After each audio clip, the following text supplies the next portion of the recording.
Welcome, wonderful Sagittarius. This is your April 2022 Astro/Tarot reading. We're going to start off with the general and the finances part of the reading. For that, I already pre-shuffled the overall energy oracle cards, and then we're going to clarify with some tarot and some astrology cards as well.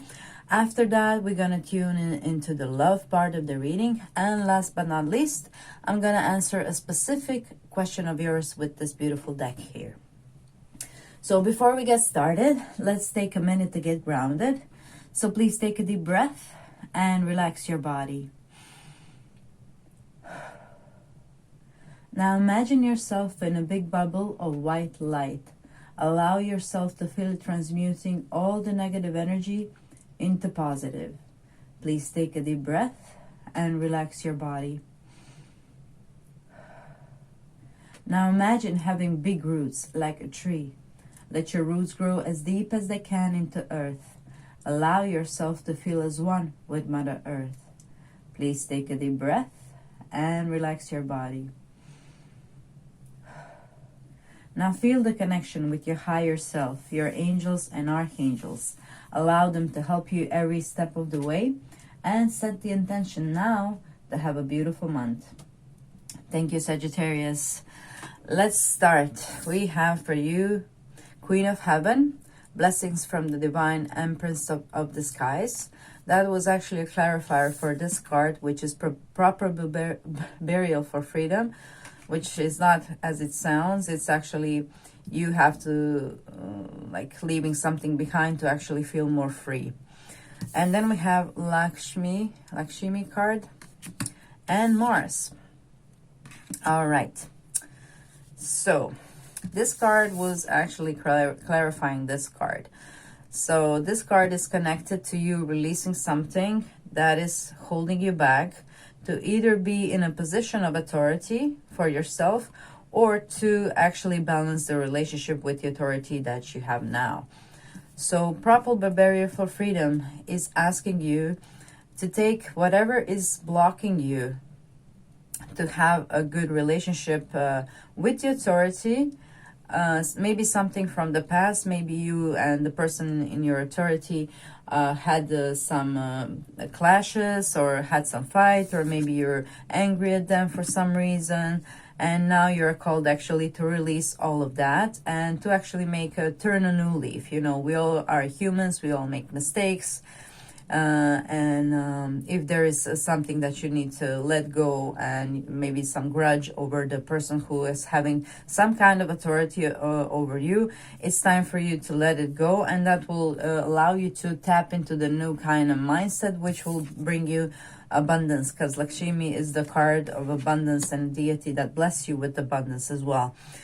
So if you're kind of in a don't know really how to do that, you can start to work with the Lakshmi energy.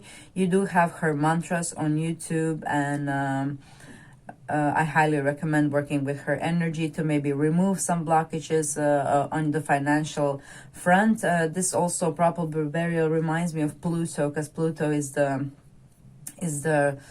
transformation and resurrection card, and burial then for something new to grow. For something new to go, there needs to be some fertile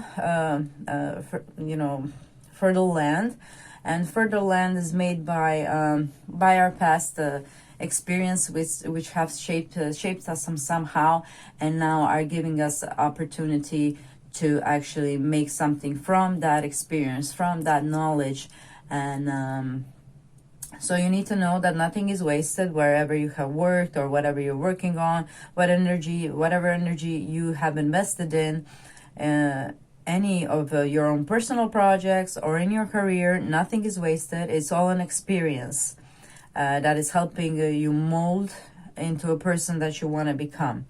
Okay, so for some of you, you need to, with the Pluto being in the second house, it's transforming your viewpoint towards the finances and money and wealth, and as well your self-worth. So this also might be the proper barrier for freedom might be also something that you need to release about the self-worth, or about beliefs about the money.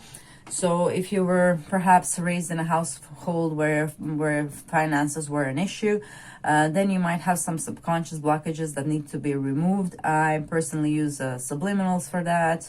You can make your own subliminals or affirmations that you can read to yourself in the morning. Just remember that you need to make them all in a positive manner, because your subconscious mind doesn't really understand no.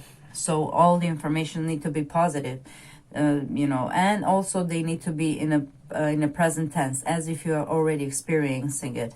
So work with Lakshmi energy to bring forward the abundance. I mean, with the Pluto transiting your second house, by the end of the transit, you will have definitely a new set of self-worth, and also some kind of abundance, because Pluto is a money planet after all. You know, it rules the 8th house, so its transit is long, and it's transforming somehow your self-worth, and it's transforming somehow your relationship to finances and money. And by the end of it, by the time he moves into Aquarius, you will have this new mindset, a new sense of self-worth that will help you actually to embrace your own authority, you know. Perhaps you're also skilled to have your own business, and you're just kind of standing in your own way with this not accepting your authority as an option for yourself. So again, you're guided here with the Lakshmi energy. I highly recommend working with her.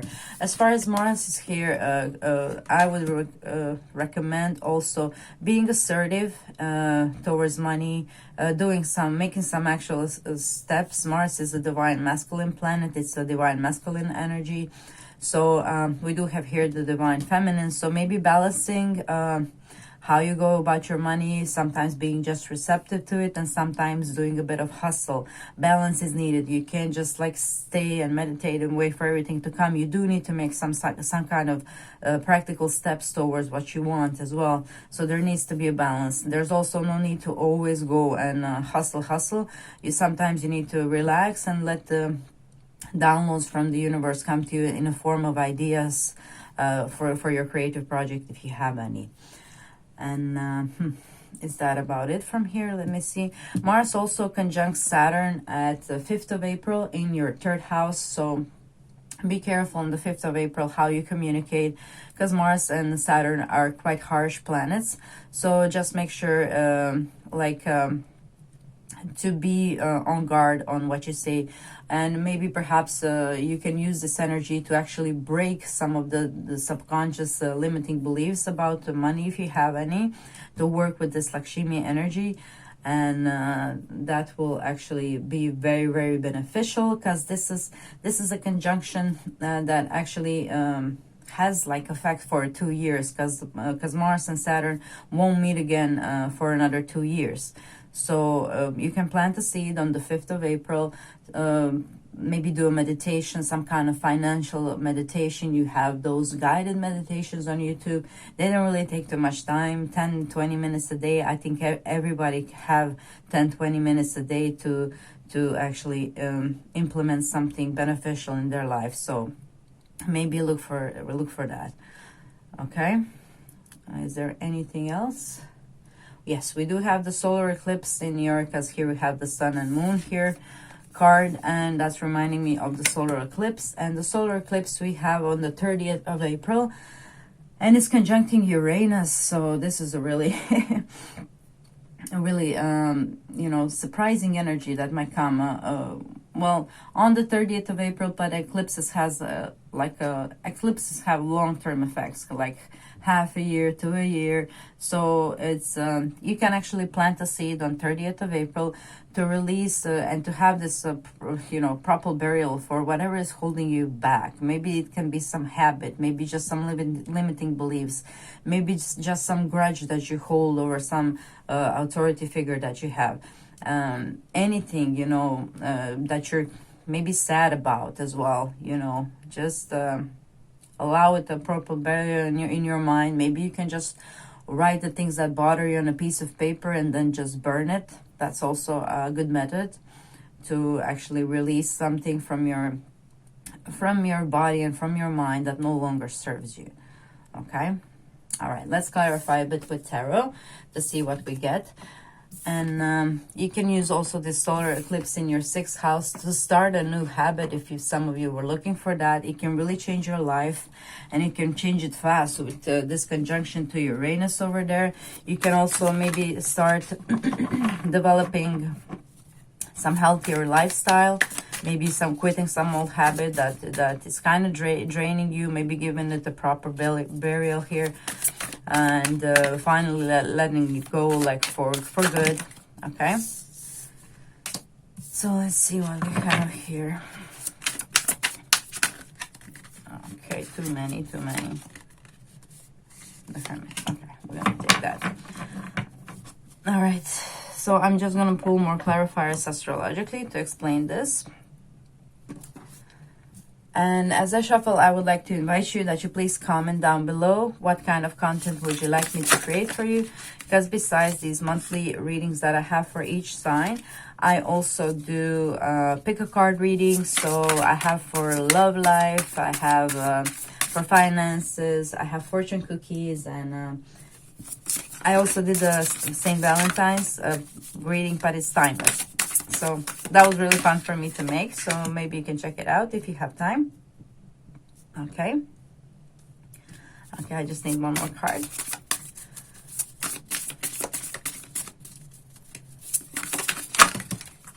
Okay.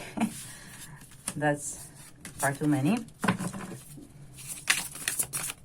Okay, so let's start off. We have here 4 of Pentacles to start off the reading. Then we have the Empress in reverse. And then we have the Hermit. Okay, I'm just going to leave this as an extra clarifier because you do have like extra cards, Sagittarius. Normally, I did readings with 3 cards here and then just 3. But for you, it seems that we need more cards for this reading. So I'm just going to allow it.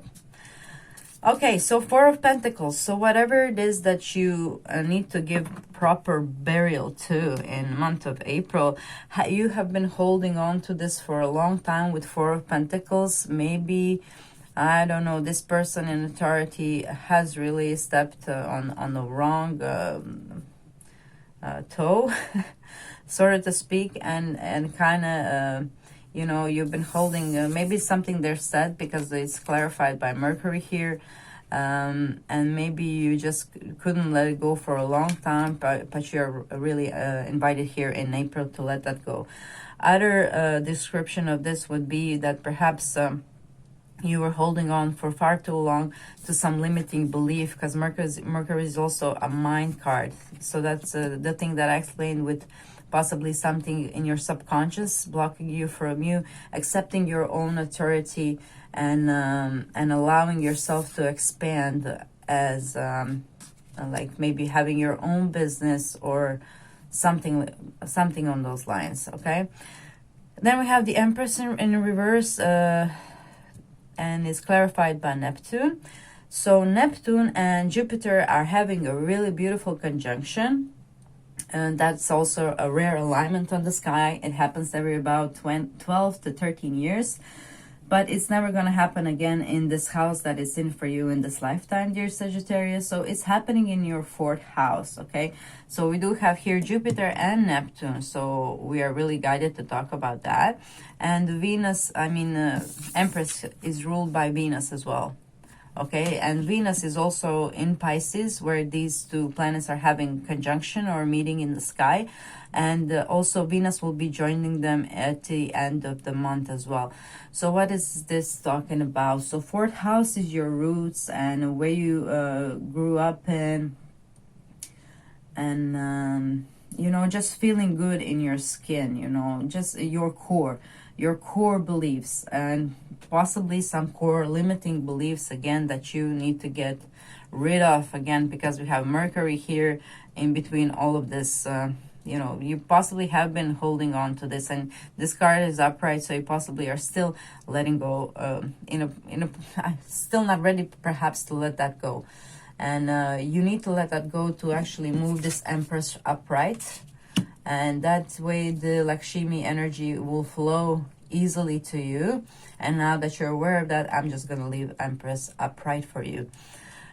And the Hermit is, and the water here is asking of you to perhaps take some time to work on it. You know, Hermit is a lone card, and this is all about the fourth house. So fourth house, maybe in your home, when you have your own time where nobody bothers you, perhaps you can meditate on that and somehow discover how to be in alignment in this yin energy. Water is yin energy and a receptive energy to this abundance that is available for you. Definitely with this Pluto transiting your second house, by the end of the transit you will get some kind of abundance, whatever that means for you. But perhaps you also need to learn how to be more receptive to abundance, and to just believe it will come to you. Okay, so this Neptune and Jupiter conjuncting in your fourth house, it is a beautiful opportunity to because the Neptune is all about dissolving barriers, okay? And with Jupiter, they're magnifying that you could resolve some barriers that were actually ingrained in you since you were a child, because fourth houses, you know, are childhood as well. So perhaps you have some limiting beliefs from your childhood here that are, with Neptune, finally resolve something that you have been subconsciously or consciously holding on to here. They are to be resolved, which is great news, Sagittarius. I'm wishing you all the luck with that. Work with Lakshmi energy, she will help. And with the Hermit, I'm again guided to say, because of the water card here, that you also meditate. And I did mention for you financial meditation, guided meditation. I believe Aaron Ducty has a really good guided meditation for financial abundance that I even did for myself, and it really has given me some like a good result. I really do have a better mindset about money. I never tend to worry about it, and somehow I always have enough to get by. Okay, and what else do we have for you here? I think that's about it for the financial part of the reading. I'm wishing you good luck with dissolving with whatever barriers that were holding you back. It's definitely happening mid-month, and it's gonna keep happening throughout the end of the April until also Venus will be conjuncting Jupiter and Neptune. So end of April looks very, very beautiful for everybody, but for you in general, in particular, because all of those cards are showing up here to confirm that they are going to affect you personally, and that you're going to have some great benefit from that. Okay, that's perfect. Enjoy this energy. It's beautiful. Okay, and so yeah, proper burial for freedom. So with all this Neptune dissolving these things that were holding you back, that's really confirmation that you're going to succeed in to remove whatever has been holding you back in financial aspect. Okay, so good luck with that, Sagittarius. Now we're going to tune into the love part of the reading. So we have the instinctual bliss here. We have direction and Al-Rishna star with super 7, so maybe some number 7 is significant for some of you. And then we have the Beatitude of Sacred Rapture. Okay, just give me a second to tune in.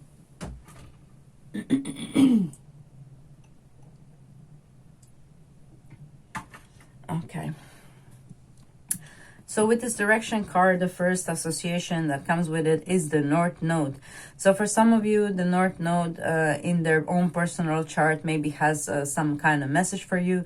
So if you don't know where your North Node is, I highly recommend that you do find some astrology software where you can put in your data and where you can find where your North Node is, and find a little bit about the position of it, and it might give you some extra advice if you're unaware of that. North Node is also the most important thing in the natal chart for me personally, and for all of you who are interested in astrology, that's kind of like the first thing to go to and to learn. Okay, it will help you a great deal. And then again, we have Arisha star here, and Arisha star is actually the brightest star in the Pisces constellation. So whatever it is dissolving in your fourth house, like some kind of limiting belief, it will also affect your love life. So it will bring you this kind of, there's this two cards of joy here, instinctual bliss and the sacred rapture. Rapture is like the highest level of joy that you can experience, and here we have the instinctual bliss. So it looks like really with the Arisha star that this Jupiter conjunct Neptune conjunct Venus all in your fourth house of roots, that you're really releasing something that has been holding you back, and that's going to affect your love life and give it some kind of new direction, a positive direction, because this is all joyful cards. You're only reminded here to show your true colors, because this is a card that asks of you to allow yourself to be seen, you know, to show the real you. And this card is inviting you not to worry about the future of the relationship as well. It's a card of a moment card, like what is more important to say to a person, I love you now or I will love you forever. That's actually from the book. I remember it now. So you are reminded here to enjoy the moment, you know, enjoy whatever you have, and have fun, you know. She's really having fun here. She doesn't look very worried about nothing. And this guy is worried, and he's just a reminder. Life is too short to worry. We should all enjoy ourselves and spend as much time in rapture and bliss as we can. Those are the high vibrations, and those are the vibration we all aspire to. And the more we can stay in that kind of mindset and that kind of joy and experience it, the more easier it will be for us to tap into that. And that doesn't necessarily require other person to, you know, it can be you just really having fun with yourself and where you are in life, and about your perception of love and what it is for you. And with that, you will be able actually to release something that was holding you back, and perhaps find a new direction for your love life, because we do have also the new moon in your fifth house on the 1st of April. So we do have two new moons in month of April. First one is in your fifth house in Aries, and fifth house is all about love and romance. So it looks like this this new moon might bring you something joyful and fiery, really. And you know, fifth house is also a house of having fun and being creative. So just enjoy yourself. Whether you have a partner or not, you can still enjoy and have fun with an idea or your imagination, and enjoy it. Okay. And the second new moon we have in your sixth house, but I think that's more relatable to the first part of the reading, because sixth house is more about our habits, our daily habits, and our work. And there you have this solar eclipse that can suddenly release you from this old shackles that have been holding you back, and you embracing your own authority, and, you know, feeling ready to maybe start something on your own, or just turn a new leaf in a place where you are, and just have more fun there. Fun is important. It's also a mindset kind of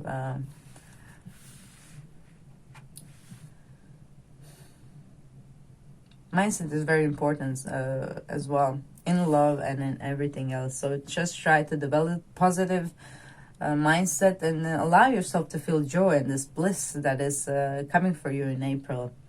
All right, let's clarify this a bit with tarot again. Okay, so this new moon in your fifth house on the 1st of April looks like it's going to be very joyful for you. For those of you who are looking for someone, it might bring you this Knight of Pentacles energy. That's all earth sign. That's Taurus, Virgo, and Capricorn for some of you. And if you do meet someone, it looks like this relationship will go slowly, because Knight of Pentacles is in no rush here. He's actually walking, and the horse is just like slowly strolling behind him. So, okay, I'll take. There's 8 of Pentacles, and there's 10 of Pentacles clarified by Judgment and the Star. So I'm just going to leave this. You just have a lot of cards today, Sagittarius, and I'm going to work with that. Okay. Okay. Okay. Yeah, so for those of you who are looking, someone new looks really like an earth sign, because we have 3 cards of Pentacles here, 8 of Pentacles, 10 of Pentacles, and the Knight of Pentacles as well. The star here is Aquarius. And Judgment here, it says really that you're able to release perhaps also something that was holding you back, really. Look at this card, Judgment, and there's some kind of part of her that's kind of you know, this is again connected to this Pisces, to this Neptune in your 4th house with Jupiter, with help of Jupiter, removing some old obstacles and just dissolving them, to allow you like to have this new chapter in love. Okay, oh my. Okay, I see it on the floor. It says yin. I'm just gonna pick it up. Okay, for now we have air and Libra clarifying.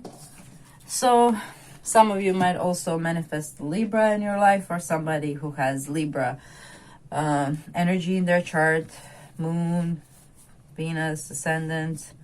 And we also have yin. We have all the air signs, Gemini, Libra, Aquarius, and all the yin signs, which would be Taurus, Cancer, Virgo, Scorpio, Capricorn, and Pisces. Okay. So really, it looks like you have a lot of options in April if you're willing to go out and about and mingle and give somebody a chance. That's also channeling this energy of this new moon in your 5th house. So of course, with the new moon in your 5th house, you do have some kind of opportunity to go out and about, have some fun, and meet somebody new. And Venus will be at the end of the month conjuncting this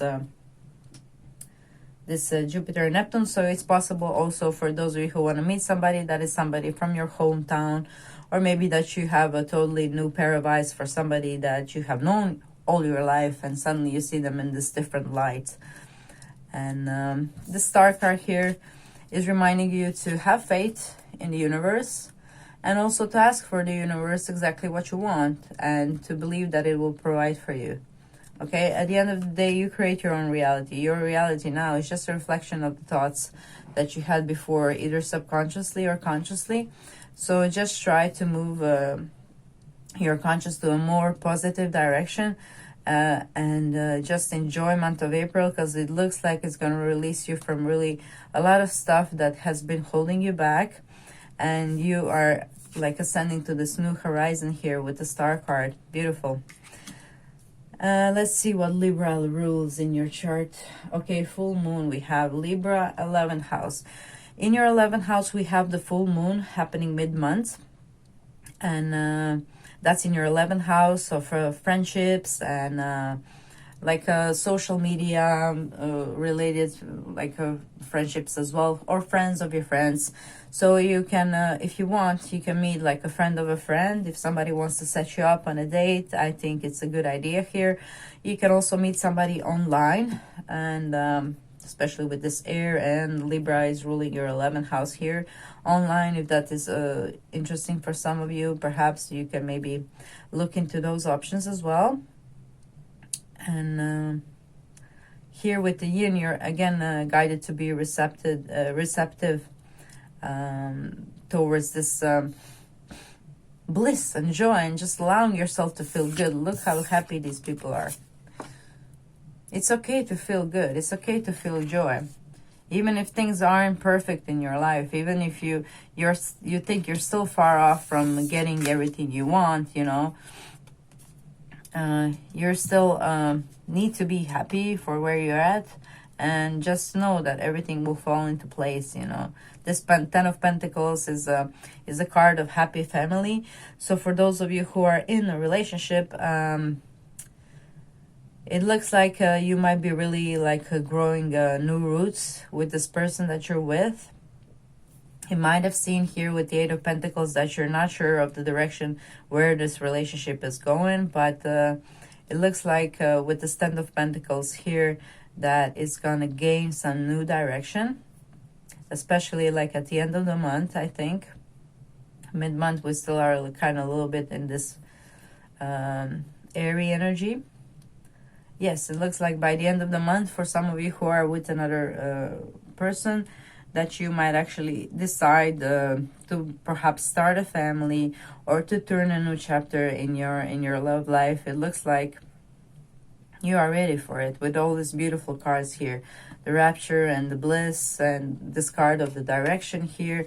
Yeah, this kind, it's a promise of some kind of new direction in your love life. Whether it is you removing your subconscious limiting beliefs and that allowing you for this happy future, or whether it is you are changing direction with the person that you're in, releasing some of the past issues that you have, and suddenly feel hopeful for this relationship that you have.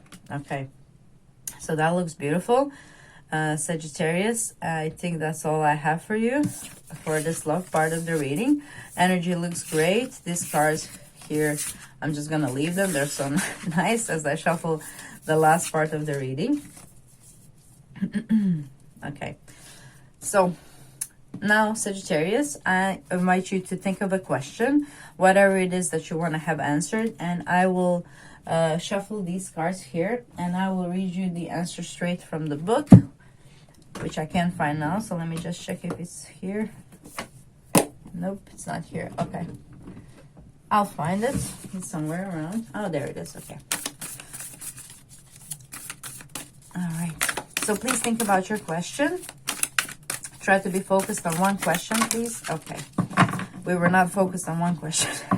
We have 3 cards.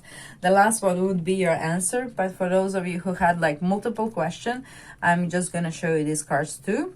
We have Starfish Spirit, open to infinite possibility. Okay. Then we have Buffalo Spirit, the abundant universe will provide, and it's in reverse. And the answer to your question is Koi Fish Spirit, there is always enough. Okay. So this is all basically the same deal. You need to open up to more possibilities.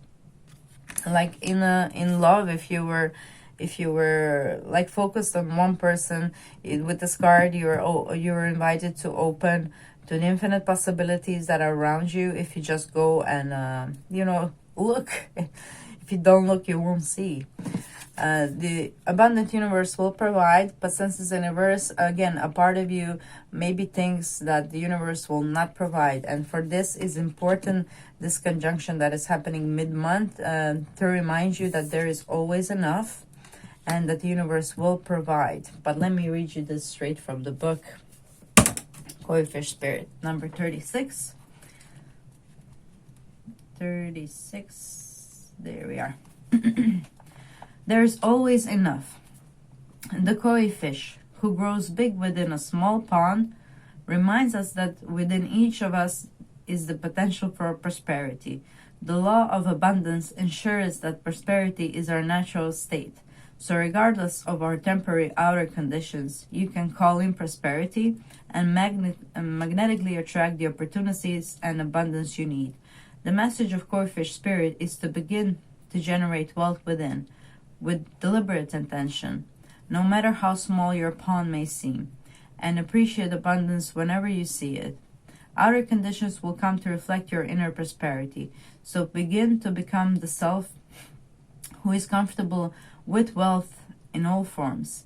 Even if at that moment it feels as if riches are not yours, they soon will be.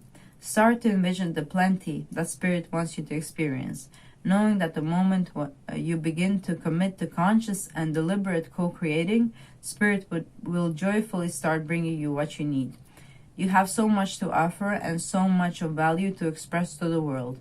In your little pond, there is much you can create and much you can attract.